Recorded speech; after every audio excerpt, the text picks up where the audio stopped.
guys, today we are going to do a Pandesal recipe. Pandesal is just a traditional Filipino bread, very popular in the Philippines. I made this last week, put it on Instagram, and a lot of you guys wanted the recipe. You guys wanted me to show you, wanted me to do a video. So this recipe is not my own, but I did have to tweak it to make it a vegan recipe. And during the video, I will say where you add the eggs, but I'm going to substitute it with egg substitute, and I'm going to tell you where you add your dairy milk and where I substitute it with soy milk. I'm going to show you what you need. Some milk, I'm using soy milk, some baking powder, some flax meal. This is the egg replacement, but if you're vegan, you can use this. If not, you go ahead and use an egg. Some sugar, some salt, some active dry yeast, some butter, some olive oil, bread flour, and regular flour.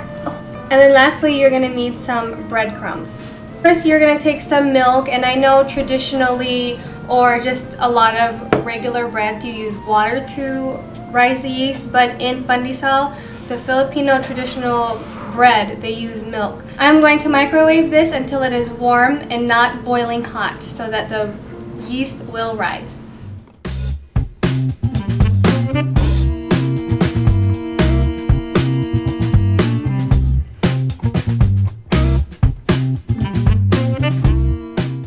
Now my milk is nice and warm. You want to add yeast to it.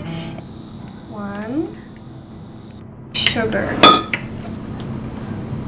Mix it a little, and then I'm going to cover it and let it sit for 10 minutes. And while that's sitting, I'm going to tell you what goes inside the stand mixer or the rest of the ingredients.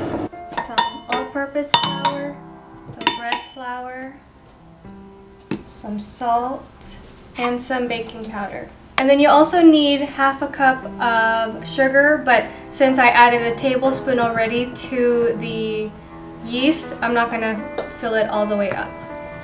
Just like that. I'm going to mix all of my dry ingredients together before I add the liquid. And then pretty soon you're going to need to add an egg if you're not vegan, but in my case I'm going to use an egg substitute, and a really good egg substitute, especially for bread, is flax meal. I'm going to take 1 tablespoon of flax meal, put it in a cup, and to this I'm going to add 3 tablespoons of water, and that equals 1 egg. So I added the 3 tablespoons of water, and since the yeast is still rising, I'm going to set this aside to activate. And a good way to tell if your milk or water was perfect temperatures when you lift it up and see that it foamed up, that is perfect, that is what you want. And if it doesn't, then you gotta start all over again. So that is ready to add to my dry ingredients. The milk, some melted butter, oil, cooking oil, baking oil, and then the egg substitute. Okay, now you are just ready to mix it. Now if you're using hand, if you don't have a standing mixer, you really don't need it. I have one, so I'm going to use it. But if you have one of these, I'm just gonna let it run for 10 minutes or until the dough starts to not stick to the bowl anymore or it becomes smooth.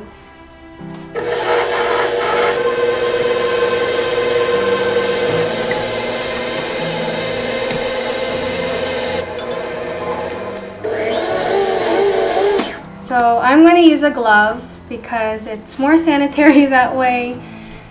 And I'm going to take this off of.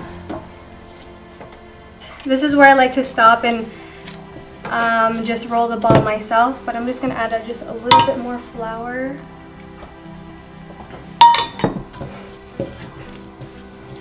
And form it into a circle. So I'm going to take some olive oil, just a little bit on there, and this will prevent it from drying while it's rising.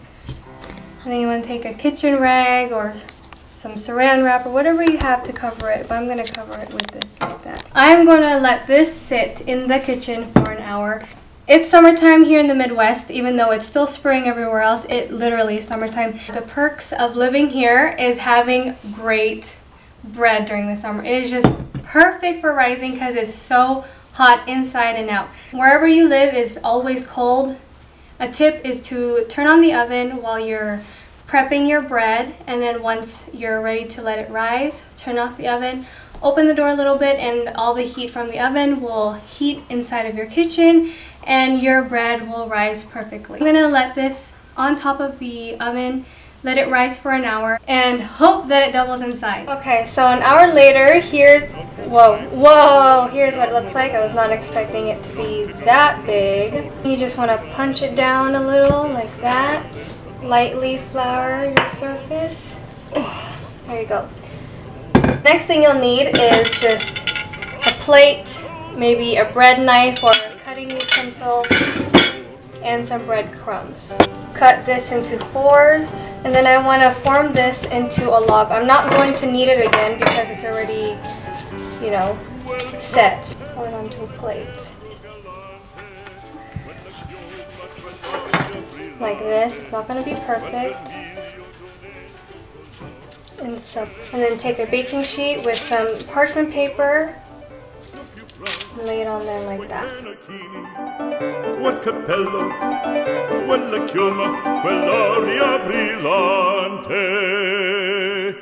Non chiudrai farfallone amoroso, notte e giorno di torno girando, delle belle turbando a riposo, ma ci sei tu a dolcino d'amor. Delle belle turbando a riposo, ma ci sei tu a dolcino d'amor. Fra guerrieri può far pacco, grande stacchi stretto sacco, schioppo in spalla, sciabla a fianco, collo dritto, muso franco, un gran casco, un gran turbante, molto onor, poco cantante, poco cantante, poco cantante. Okay, so here is the best part. I have my family with me and they're going to try this. Normally in the Philippines, or Filipinos know that you eat this with Eden cheese, cheese whiz, even Filipino hot dogs, spaghetti. But here, since we're limited, put whatever you want. We've got some homemade rhubarb jelly here. Luis's favorite, so we're going to try that. Try that. I think it came out a lot better than the first time. It's so fluffy. It's hot. Mmm. Oh yeah, that's really fluffy. Is it good? It's very good.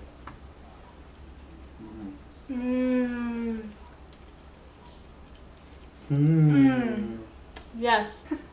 But thank you guys for watching, and I hope you enjoyed this video, and please pray for my son. He's really sick. So don't forget to subscribe, and the ingredients to this recipe will be down below. See you guys next time. Bye bye. Bye bye. Non chiudrai farfallone amoroso, notte e giorno di torno girando, delle belle